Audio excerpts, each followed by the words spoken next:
SpyCops Info Podcast, a series on the secret undercover political police who infiltrated over 1,000 campaign groups since 1968. Find us online at spycops.info. Episode 43, Shoddy and Thoroughly Dishonest, the SDS Closing Report.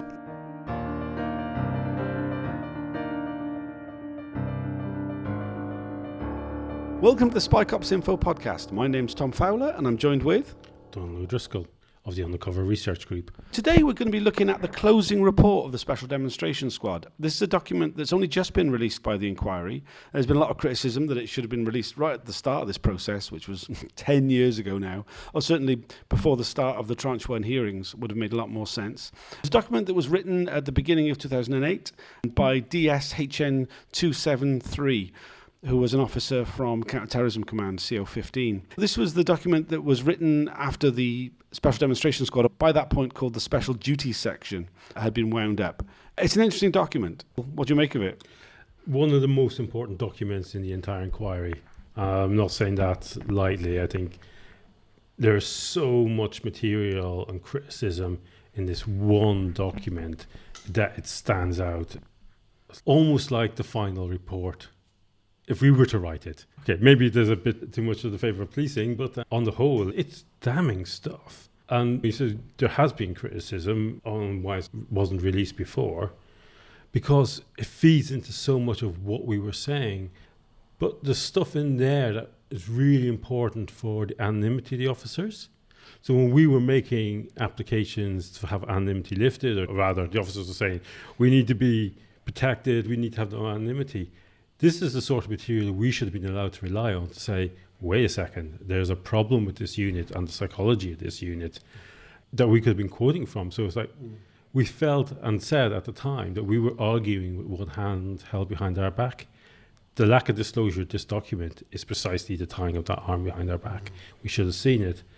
There's a very interesting quote from it right at the end, which talks about how the undercovers internalized their own insecurity, and that led to them feeling threat all the time, even though the threat of being discovered had gone or they were no longer deployed.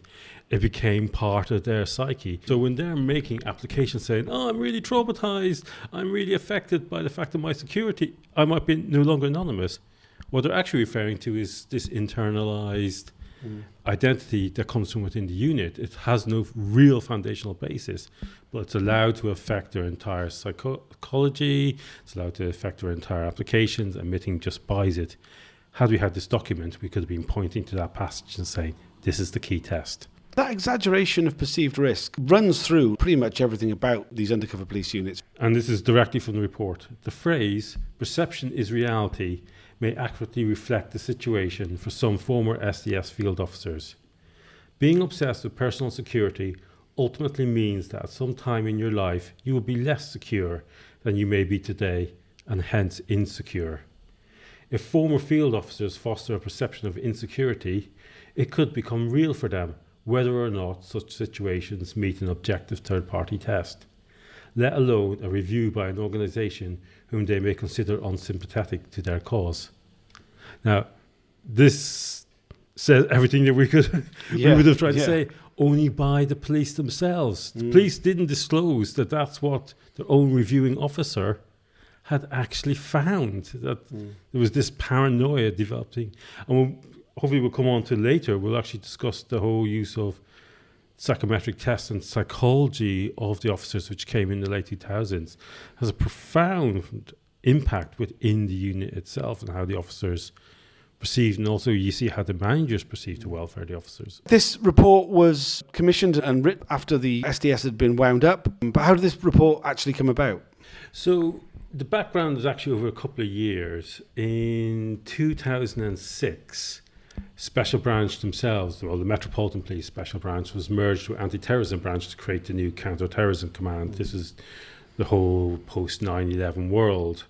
And in this new combined unit, they were evaluating, what do we have here? What is all this stuff in Special Branch that we're trying to merge? So people started looking at this unusual unit that seemed to do its own thing. And this is quite a big thing within Special Branch, of lots of little groups not really working with any oversight.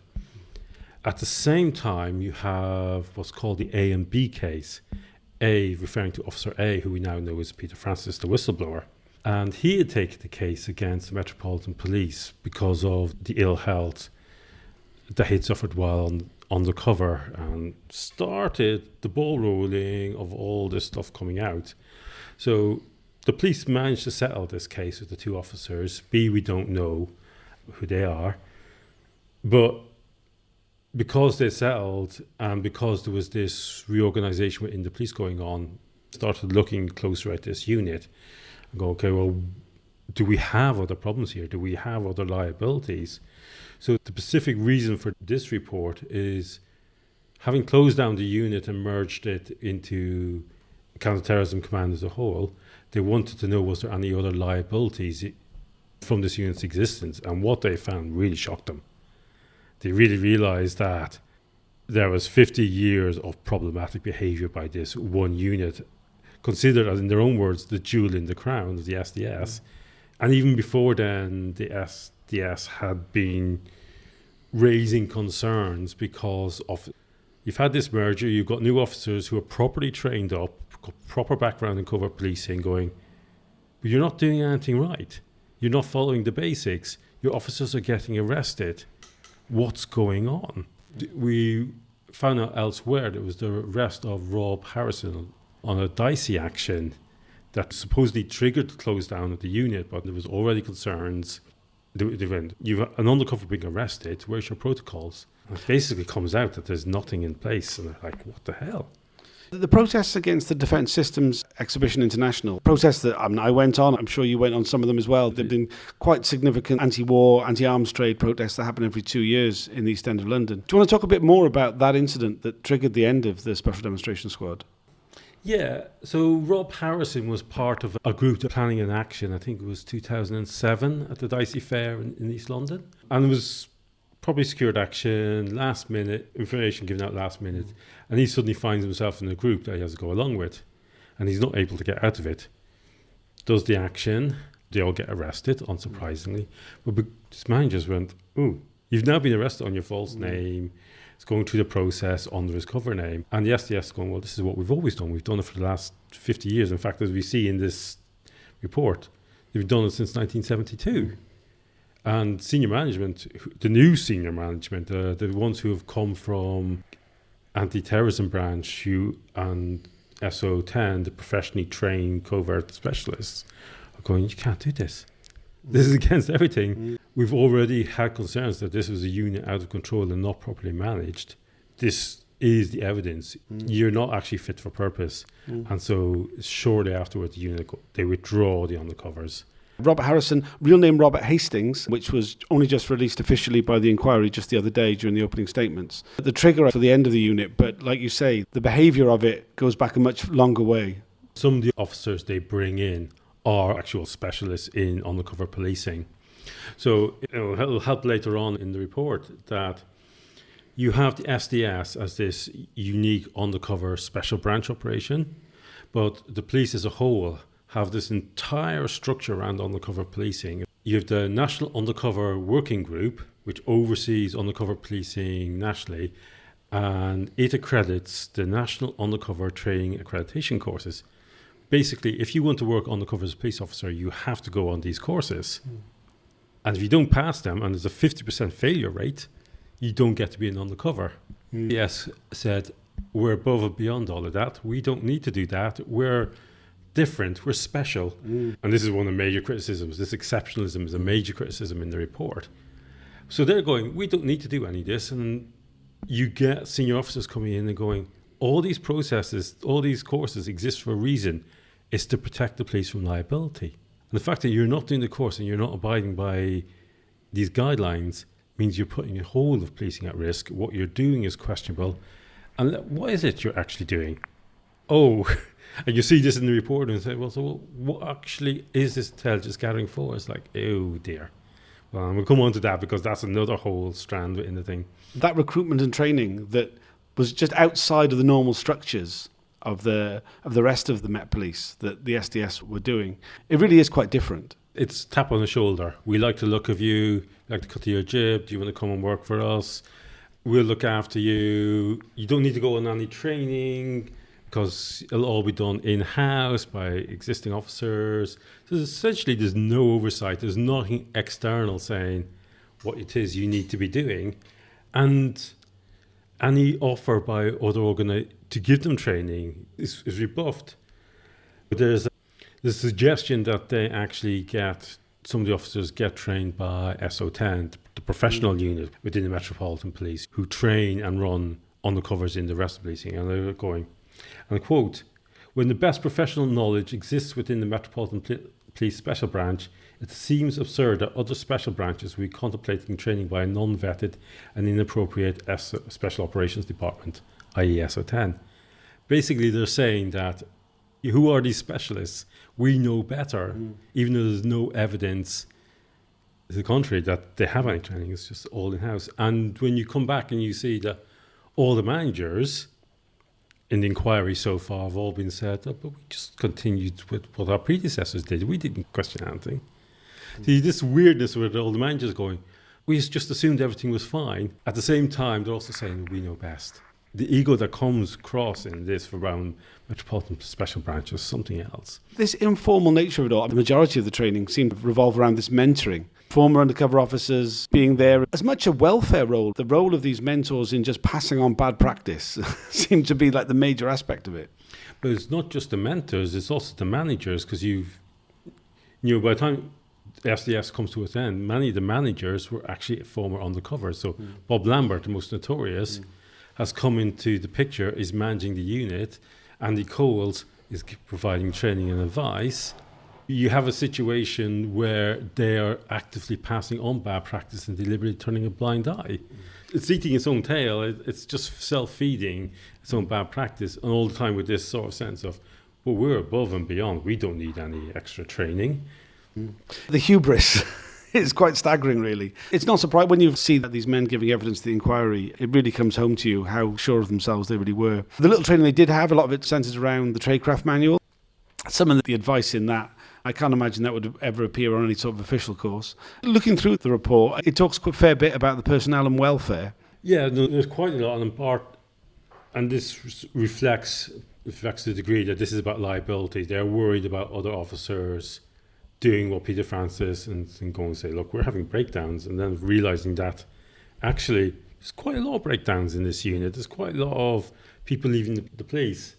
Like one set of statistics, look, of the undercover officers known about up until 2000, half of them never finished their full deployment as 30-year deployment as police officers for various reasons, but such a high attrition rate. Anecdotally, we know that there is a lot of undercovers whose marriages went on to break up. So the welfare in this world is code for, are the officers going to stay on side? Are they going to break rank, go rogue, whistleblow, whatever? It's welfare is code for security, the operation. And you see that all the way through the evidence we've heard so far. And this report doesn't deviate that much from that perception. It's trying to recognize the danger to the security operation is its own officers' psychological damage. So there's a lot of discussion about, well, what psychological assistance or support was put in place. We've heard throughout the inquiry that there was very little consideration that any of these men needed counselling or like any sort of support. Mostly it just seemed to be going to the pub, particularly the early days of the unit. All we seemed to hear about was heavy drinking. And of course the fact that they were paid incredibly well. You know, some of the highest paid officers in the Met in their time. Yeah, at one point the report notes that due to the amount of overtime, that detective sergeants and detective constables were on the same rate of pay as superintendents, multiple ranks above them. You'd normally expect to spend 20 years in the police before you get into superintendent rank, and they were just going up there. But even again, the whole notion of in the mid-90s, they started looking at psychological support for the officers, but it's in fits and starts. It's very much, it's like, we've got special needs. We're going to take the advice when it suits us, but what we want to achieve is more important. They kind of brush it under the carpet, give it lip service, makes it look like they're doing a lot when actually they're doing very, very little. And there's an interesting note around this from their report. It's symptomatic of their own isolation. Because they believe they're so exceptional, they isolate themselves. So they don't want to go on to the training courses. They don't want to really do the psychological assessment. Even this exceptionalism goes so far as to refuse help to other undercover units with some of their tactics. And you just get a sense of a unit so far out there, so held up, that they really do believe they're untouchable. And again, we come back to a psychological feeling of exceptionalism, which anybody following the inquiry will see. It's all the way through the evidence from the undercovers. And this is the police. So this report is actually saying it's the nature of this unit to feel exceptional. So many of the criticisms that we see in this report are ones that we've been making for the last however many years. The fact that's the way we viewed them, but that the police themselves have had their own assessment of this unit as being wildly out of control. Poorly managed, managers doing their own thing. But also, something we said earlier is like what this unit's actually there for. Those of us who's been watching the inquiry gets a sense of a unit that just exists for its own self. It's gathering all this intelligence. But our clients loved it. The people getting it loved it. But where's the evidence? No one's really provided. We got some vague statements from some senior managers saying, oh, it was wonderful. The only real example of where this evidence was really welcomed and considered as amazing is one of the most obvious ones, which is the spying on the Lawrence family. It's coming up in tranche 3, where you have these undercovers targeting the Lawrences and feeding that into the rest of to the Commissioner of Police so he can understand what's going on. Reputational protection of the Met at large seems to have been one of the major roles of the SDS, and obviously that's going to be incredibly popular with management because they care about the reputation of the organisation above anything else. Yeah, definitely. And the fact that they were in the unit was a proof that they knew best. So much of this report basically is critical of they knew best, but also you start seeing criticisms of their attitudes. With the author of the report is singling out, takes a look at the tradecraft menu and singles out and go, this is not acceptable. This is a core document that actually refers to having been captured by the unit to say offensive things. And you can see that even in 2009, that they're uncomfortable with the unit's core document, the tradecraft manual, and going, this is not right. This is simply a breach. This is only 10 years after the manual's really put together. And it's Andy Coles who writes this, and they quote a lot of Coles' writing, and they can say, this guy's got Stockholm syndrome, and he's been really, really disrespectful. So the police don't, why the Metropolitan Police don't really care about the impact on the public, but they are quite annoyed about the SDS's attitudes towards the rest of the police. The reputational damage internally seems to be a much bigger issue. Their lack of respect really for the law, that the misleading courts was such a common part of it. The criminal proceedings, there's quite a lot of stuff about that in there. Yeah, and they actually note, and we haven't seen this file, that there's a list of arrests and prosecutions of undercover officers going back to 1972. So 1972 would have been the Star and Garter incident. So even the authors, Counterterrorism Command, were fully aware that undercovers were accessing legally privileged material, getting arrested under undercover names, misleading courts, having miscarriages of justice. So they actually sat on this fact. So while this report is great in terms of blowing the lid on just how out of control this unit was, there's a question now for the managers who commissioned this report is, why you continue to sit on it, why you continue to allow those miscarriages of justice to stand when you knew about it. So even though they're like, oh, we've got liabilities, we're going to sit on those liabilities, we're not going to come clean. And we've just seen at the start of tranche 3, the Metropolitan Police finally saying, yeah, the way we approached and handled and our lack of candour was bad. The lack of candour was needed almost 20 years ago when you first learned about the abuses and you deliberately sat on them. And this is part of the importance of a whistleblower like Peter Francis, because so much of this would have just been buried if he hadn't actually gone, come on, there's a bigger issue here. It is frustrating that so many of the criticisms of the unit in this report are ones which we came to in our own way, but It would have saved a lot of time if the inquiry had published this at the same time as they published the Tradecraft manual. So many things the inquiry was acting like they were learning as they were going along were already in this report as criticisms in black and white. Oh, yeah. Yeah, and the stuff about drink driving undercover, getting prosecuted as covert identity. Well, we only learned that last tranche, and now it's like, but had we had this document, we'd have known to look out for that and its importance, and would have been making representations about its importance. This report notes those miscarriages of justice, notes that courts are being misled, and recognises the gravity of misleading the reports, and actually points to say, well, this is fundamentally illegal. But why weren't we, as court participants, making arguments, allowed to see that the police had already in their own report said this, that this was already out there? Because this would have changed a lot of our, we wouldn't necessarily change the root of our argument, but how we presented it, how we structured our arguments. We could have said a lot more. And it's not like they had to wait to get it from the security services or so many of the other documents. We can tell from the document they've released by the handwriting on the front cover of it. It's from Operation Hearn. And all the documents from Operation Hearn were transferred to the inquiry almost immediately. Back in 2015, this was one of the first things that they would have had drop on their desk. There are some blacked out passages, don't get me wrong. There's quite significant blacked out passages. But in comparison to many of the other documents they've released, there's not that many. It hasn't required a great deal of editing. There's no reason for it to have taken so long to be released. Yeah. And just looking through, there's a single line here. Not for the first time when suited the Special Demonstration Squad did an associated report write off a matter that explains the way to clash with policy. Basically, it says you've all these documents where will be held up as SDS policy, and you have a line in the report basically says it's just paper.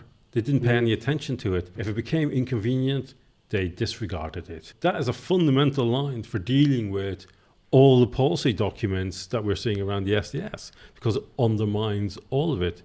And also, this is something we should have been putting to all the managers. This is what the police have concluded. A police internal report into your unit concluded. How do you feel about it? This is so fundamental. We've heard about these two audits that took place in 97 and in 2003. And the main thing that comes out of the audit of 2003 is the recommendation of 97 were never implemented. That even when they did have any sort of oversight, it was just ignored. They don't just ignore the thing, they actually try to undermine it. These audits are there to say, look, here's some external oversight, here's some things you can do better. It's a new regulatory regime, you got RIPA, you Regulation of Investigatory Powers Act, you got Human Rights Act, you got Data Protection Act. You need to be paying attention to all of this. This is the law of the land, and you as police officers have to abide by the law.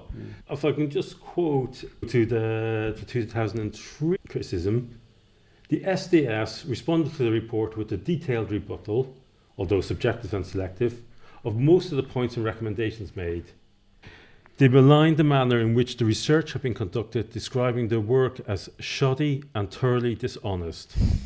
Shoddy and thoroughly dishonest, that's going in the title. Notwithstanding this rebuttal, the Special Branch Management actually supported most of the report's recommendations, and essentially found that the oversight of this unit was shoddy. So I think one of the key things about that report was to highlight what this unit was fundamentally doing and why it differs from all other units. It was simply about intelligence gathering. Its so-called mandate was to gather intelligence, never to an evidential standard. It was never to provide evidence. And the report notes that it's gathering to an evidential standard that tests the validity of the intelligence, but also the work of the unit. The fact that it was never going to, its intelligence was never really going to see the light of day, meant it could just cover up its crimes, it could cover up activities, it always had a justification. And the police themselves are really scathing of how this shapes the attitude of the unit and justifies its own continuation. As basically steps back and says, you have to do it to an evidential standard or it's not worth having. And fundamentally, that's the reason they justify the closing of the unit down. It's not serving a relevant purpose. They can't say that outright. They don't want to take away tarnished the entire reputation of 100 years of Special Branch. But fundamentally, they were running this as their jewel in the crown, and that didn't actually serve a real purpose because its intelligence is worthless. And you does spend time going through the evidence. It's like going through the reports and saying, it's just tittle-tattle. Why are we getting this? It's not relevant. We've seen many of these reports now and have gone, why are they reporting who is the father of such and such's child or who was sleeping with who? The police report simply just dismisses all that as tittle-tattle being distributed as intelligence. Because I think we accept that the real long-term aim of these deployments, of this kind of political policing, is to undermine, destabilise and destroy social movements. That actually fitting that aim into the framework of ordinary policing, it doesn't fit. There's no evidential link, it doesn't lead anywhere. What they actually wanted this unit for, what the people who set the unit up in the first place, was to get rid of the left, to destroy those long-haired hippie layabouts, as Doug Edwards described us all back in the very beginning of the inquiry. It's the first episode of the podcast. We covered his statements. And I think that always rings in my ears, really, as that's really what it was always about. Yeah. And there's a nice line where they talk about that, precisely about that. You know, you're out there gathering intelligence on the left, essentially for the MI5, for their own files. Maybe it was a bit controversial, but everybody assumes that this is all working for MI5 and forgetting that Special Branch was doing the same job as MI5 as political police working for itself. You've got two branches with considerable power working in parallel. The primary role is to collect intelligence, but they justify that, say, we're collecting public order information. We're allowing information to be fed in that will help uniform police. And there's a line that says, by sticking to their strategic aim, i.e. gathering intelligence, tittle-tattle, they had the luxury of avoiding ownership for the provision of tactical intelligence, i.e. the public order intelligence, while accepting plaudits when they were able to supply it. A very comfortable position to be in. So basically, every now and again, they came across some information that allowed uniformed police to police a demonstration. And the SDS would go out there and go, yay, look how wonderful we are, continue to funding us. But actually, that's not what their work was. It's a byproduct. And they're using it to oversell themselves. And they actually say in the report, essentially they're overstating and overselling what they're actually doing. But what the vast majority of the work is just generating paper that goes into huge files. Somehow, and no one's been able to explain this in the inquiry quite yet, get turned into threat assessments, which then go to public order branch, who then distribute them to local commanders, who then decide whether to send the riot squad in or not, or how many police to deploy. This whole line of how this intelligence was rising to the top and achieving great things. The police's own report, own assessment went bollocks to that. Yeah, because they can't say out loud what the actual aim and the very effective job that the unit did, which was wrecking the lives of campaigners and activists to prevent social movements from getting any influence on society. Whether they could do that by literally destroying their lives or feeding back information so that blacklisting meant they could never get into positions where they would have any sort of influence or even proper employment in lots of cases. And I'd say this report is just about, the police's, where's the dangers here, but the reality is Special Branch are political police. There's a line in the report about the police supposedly being neutral, which made me laugh, because it holds a Special Branch as somehow distinct and rogue, which it is in some degrees, but it's reflective of its parent organisation, the Metropolitan Police Special Branch, and all the evidence we're seeing in the inquiry from the managers is like, it's the entire organisation that's the problem. The reason the undercovers didn't need very much training is because they were already trained in what to get, how to write reports, which says that the reports they were writing were already what Special Branch wanted. So the question is, why did Special Branch want all this? It's because they were political police. They were out to destroy political movements. Absolutely. This report is now available from the Undercover Policing Inquiry. It was released on the first day of hearings of Tranche 3. You can find it on that page to download. It's about 74 pages long. If you've got an interest, take a read of it. Of all the documents I've seen so far, this is the one that's really worth reading, even more so than the Tradecraft Manual, because this is the police's own perspective on how bad this unit was. For those of you with long memories, going back to when the SDS first started getting exposed, there was an article in The Guardian, and said the SDS An internal source said the SDS had lost its moral compass. This document explains exactly what that phrase means. And when you come away from this document, it's like, it never had a moral compass to begin with. There's so much in this report. There's so many bits that we could pull out and have a bit of a look at. There's a lot of stuff in there about agents provocateurs. So, since 1968, the Home Office have always circulated this document saying you cannot be an agent provocateur. We've heard it so many times at the inquiry, right? People always go, I definitely wasn't that. Yeah. And we've wondered, okay, why is the inquiry spending so much time and effort on this? It's important. If you're going to be on undercover, you shouldn't be the one committing the crime. You shouldn't be doing a Bob Lambert and setting off firebombs. This report itself notes that some of the material indicates that the undercovers were agent provocateurs. In terms of policing, this is the really, really high bar. And it's not, we know the undercovers are agent provocateurs, that's the very nature of the job. But from the state's perspective, this is important. This is how they view things.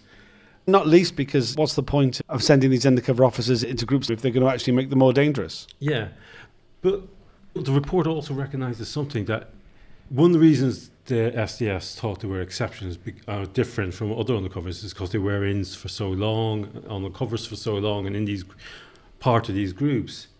But the police themselves say the influence of an effective field officer within a target group, once established, cannot be understated.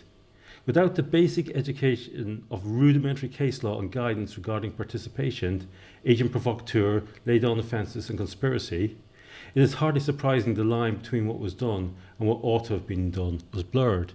Basically, they recognised that by putting these undercovers in these groups, they were shaping the groups themselves because they didn't have the training not to. So when they talk about, we had all this guidance, we were getting the advice from fellow officers, at no point were they actually going, well, what's legal? What is it, being an agent provocateur?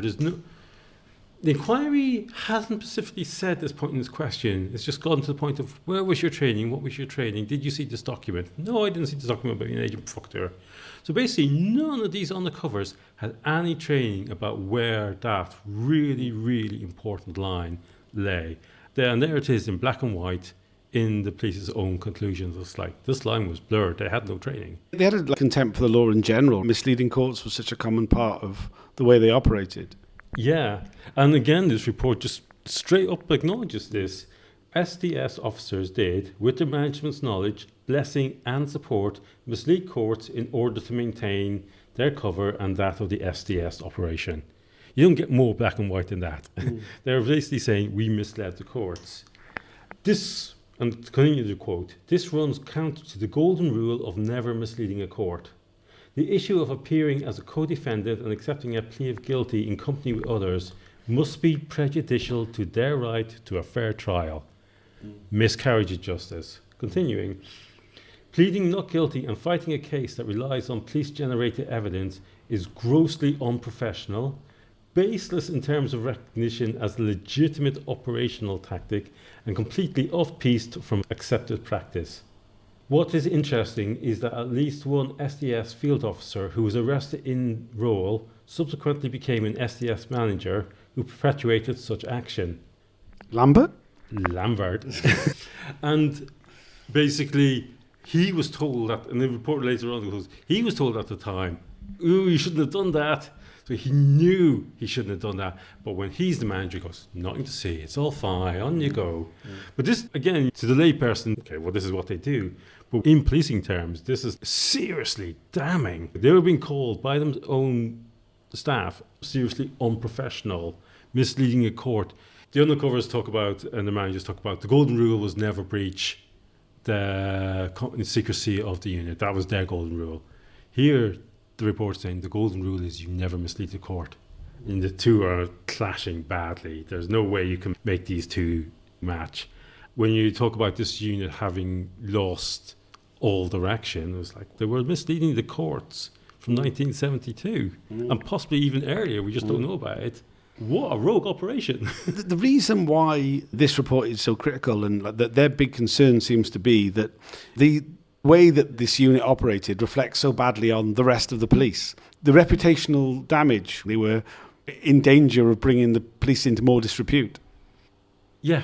The report actually notes that the SDS wouldn't just be seen as a single unit, it would be seen as representative of the whole of policing. And it would have been like one of the big issues in Tranche 3 is the spying on the Lawrence family during the Macpherson inquiry, and the criticism that comes in the Elson report that had the public found out about this, there would have been riots in the streets. This is one small unit causing and potentially doing so much damage to the Metropolitan Police reputation.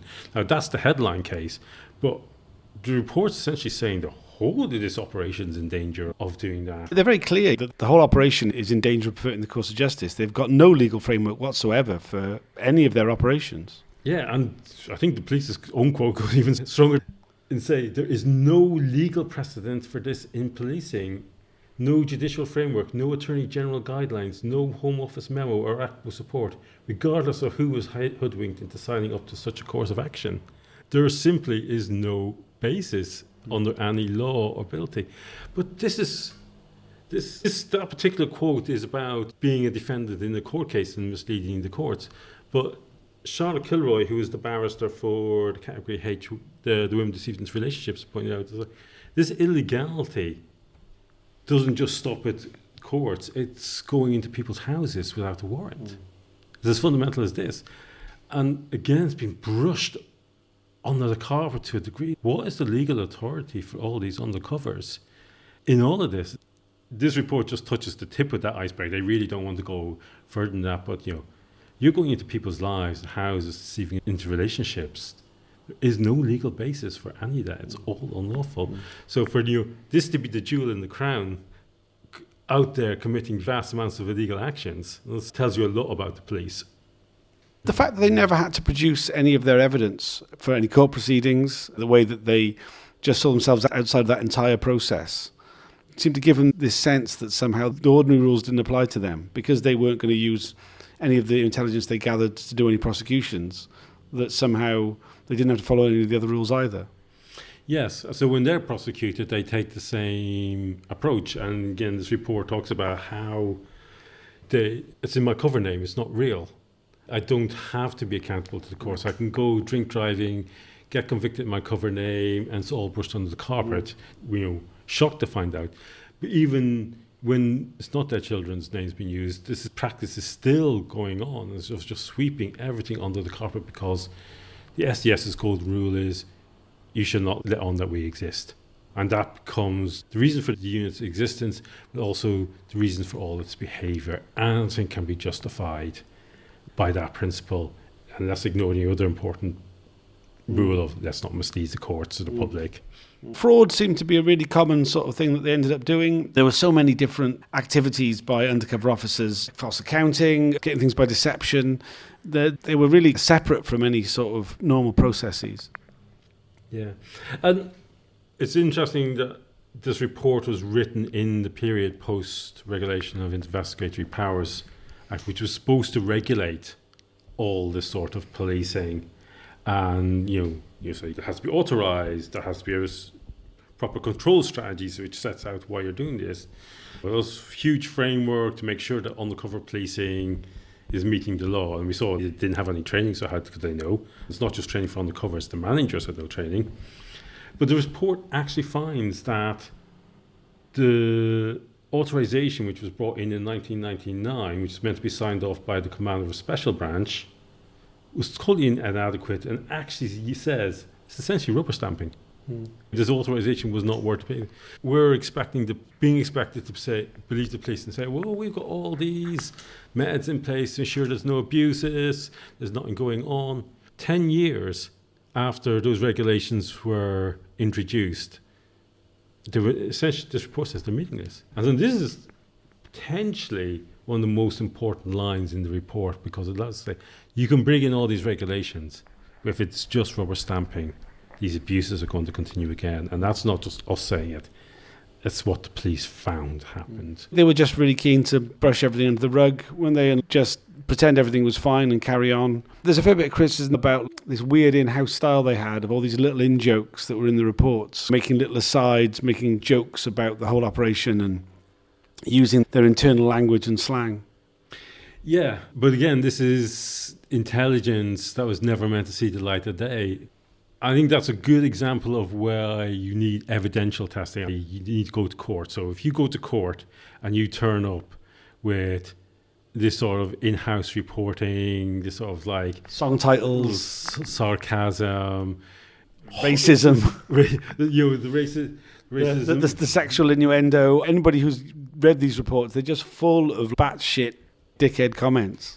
Yeah, and even the title of the operations, like Psycho Dream, Red Herring, there's a cringe to them. It's just like, you're calling your targets weary because they feel worn down by them, you poor fellas. So if you were to take that to the court would go, and the lawyers would tear it apart. They would go, this is not an operation that's serious. You are invading people's lives. That's a serious responsibility, a serious business. Your joking shows how unserious you're taking it. It actually shows you up you're a joke organization. But if you've been tested in court, you would know never to do that. You would know never to slip things in. You would know you had to justify everything you did. So they never had that. They were just, yeah, great. Yeah. We've seen in the reports so many things about how attractive women are, the size of their busts, all sorts of detail that appeared to be there just to amuse the person who was going to read it or type it up. And the question is, who was even reading this stuff? If the report's saying, well, this is tittle-tattle, it's going on somebody's desk and they're, oh God, just going to stick it in the file, they're going to be seen again. So who was there?